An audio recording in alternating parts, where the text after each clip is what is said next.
In this first drawing, you see an iceberg. We are using it as an analogy representing the conscious and the unconscious mind.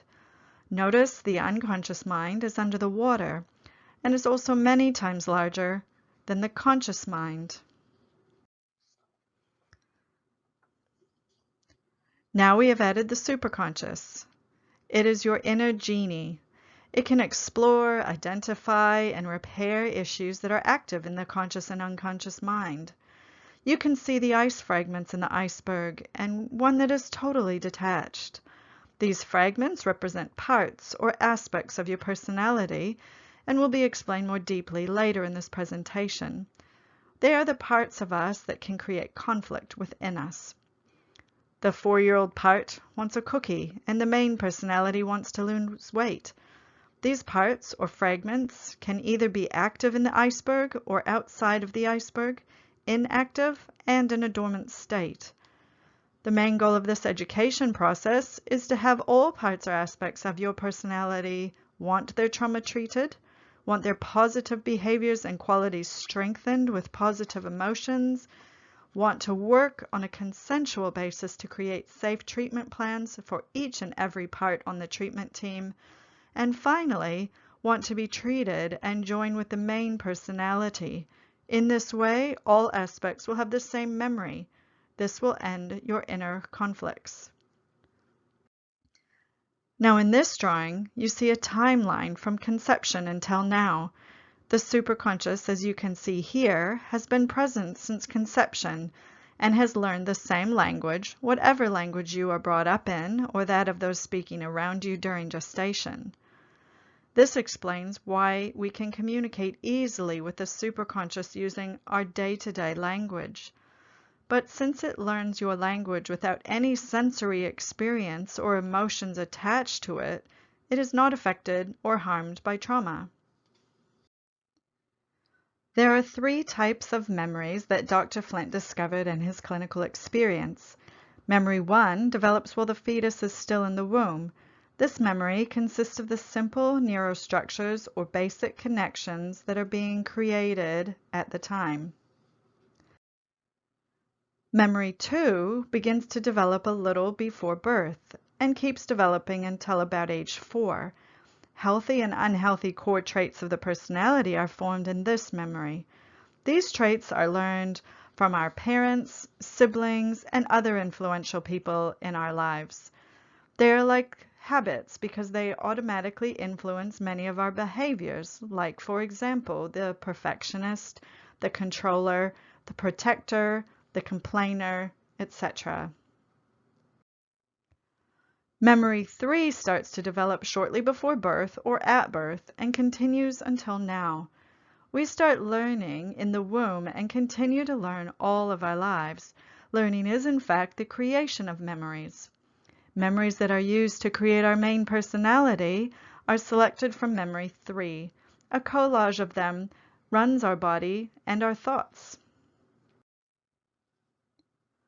Memory 3 contains active memories and dormant memories. Most memories are dormant.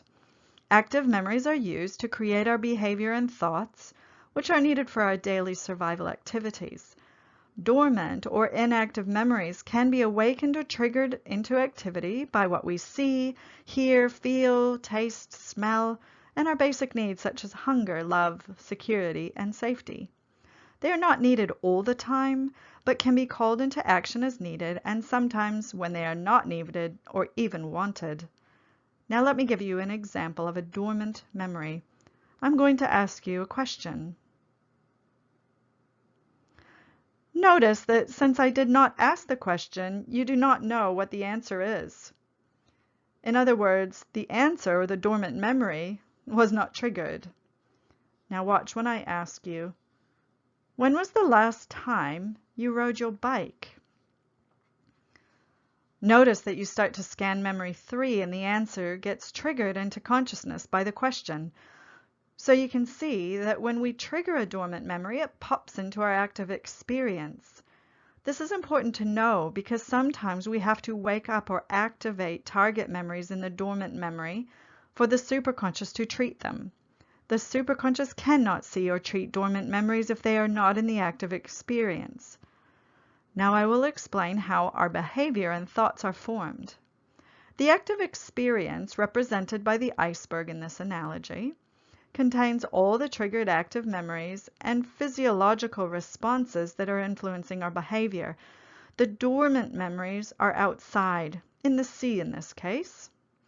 The active experience includes the active memories of the main personality. It may be a skill, behavior, trait of character, or whatever is going on in our mind and body. It includes what we see, hear, feel, and taste, and all our body functions like heartbeat, immune system, and so forth. When a situation changes, the active experience will create a new collage of active memories to form our next behavior or response. What is interesting is that the creation of behavior is a recurrent process. This means that our last response is the basis for our next response, which changes according to what is happening. For example, think of when a small child is learning to feed himself. When he is first given a spoon, he'll likely miss his mouth the first time, but with repeated tries, the spoon will eventually make it to his target. You get the picture. Eventually, a child learns how to hold the utensil correctly and how to reach the mouth each and every time. Since all behavior has a unique memory structure, we are constantly changing, amassing new memories, and using them as a basis for future responses. This is how we constantly learn and grow. Now please notice the dividing line or the water line in this analogy, which is being labeled the dissociation process. It is the line between the conscious and the unconscious. Its job is to dissociate information that is not needed in the conscious mind by moving its activity into the unconscious mind. It remains available, so it is still active, contributing to the creation of behaviors, but it is no longer conscious. Some dissociated behaviors are skills like driving, for example. After driving for a while, you are not aware of your movements and decisions. It is an unconscious competence. You are on automatic. So the dissociation process helps simplify the content and emotions of our conscious mind, allowing us to be better focused and more effective in our lives. You may have noticed that you can use your dissociation process willingly. In psychology, it's called suppression. For example, when we suppress something, we say to ourselves, I don't want to think about that. I don't want to hear that. I don't want to know that, or I don't want to feel that. Then the suppressed memories remain mostly in the unconscious mind, out of our thoughts. One of the incredible abilities of the superconscious is being able to work with the dissociation process. For example, it can move a trauma that we want to treat into the unconscious and allow only a safe amount of trauma into the active experience. This makes the treatment almost painless. Next, the association process is found at the border of the iceberg as seen here. When there is a situation calling for a new behavior or response, it is the association process that allows only the most fitting memories to be triggered into the active experience. If it lets in memories too easily, a pencil might look like a hot dog. This can happen, but a more common example of this would be when someone wants to concentrate on a task and cannot. It could be caused by too many irrelevant thoughts being triggered into the conscious mind, causing a distraction.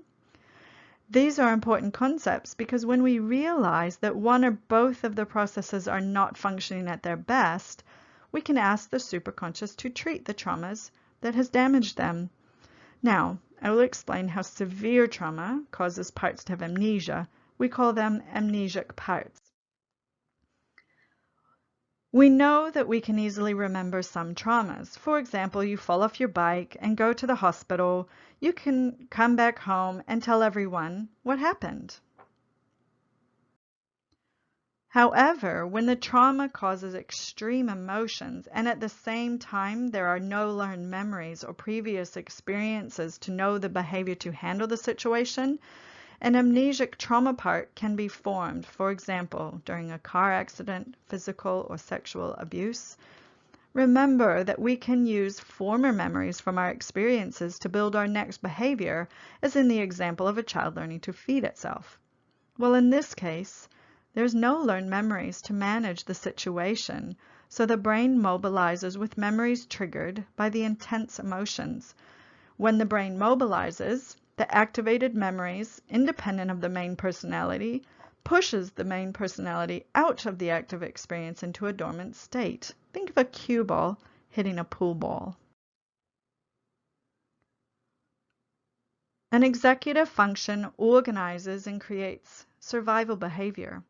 If you decide, plan, problem solve, and so forth, making it similar to your main personality but with less experience. Think of the mother who lifts a car with her bare hands because her child is stuck underneath it. This survival behavior associated with a new memory structure becomes a trauma part. The trauma part then amasses or takes on an autobiographical memory that will preserve what happened during the trauma. Then later in life, when a similar situation occurs, the trauma emotions will be triggered again. When the trauma ends, the main personality rushes in rapidly to become active and pushes the trauma part back out of the active experience, rendering it dormant. It doesn't have to be amnesic, but it certainly can be. Because this happens very quickly, there are few associations between the main personality and the trauma part. They are like strangers. This creates amnesia between the part and the main personality. They do not know each other. This explains why an accident victim wakes up at the hospital several days after a car accident and doesn't remember what happened. It also explains the experience of meeting someone and not remembering doing it. Looking at this drawing, you now can see a bump on the main personality where it used to be a straight line. This represents the amnesic part from the trauma. The challenge with having an amnesic part is that the emotions from these parts can be triggered into the active experience and distort your day-to-day life. This affects both your conscious and your unconscious experience, influencing your behaviors in ways that cause you to feel you have no control. Not only will it cause a response that may get a person less happiness and more pain, but it could also put someone else in danger. Think of a person with post-traumatic stress disorder. When triggered, they could act in a way that is less than useful. Getting more satisfaction and having less pain is the main reason for treating and integrating parts. The superconscious can treat or heal trauma parts. It does this by removing the negative emotions and pain from the trauma, replacing them with neutral or positive emotions. It then strengthens their positive coping skills with positive emotions before joining them with the main personality. This is important to know. Parts do not die or lose information. They simply exchange information with the main personality. The part's memory becomes exactly the same as the main personality's memory, and they can run the body at the same time without conflict.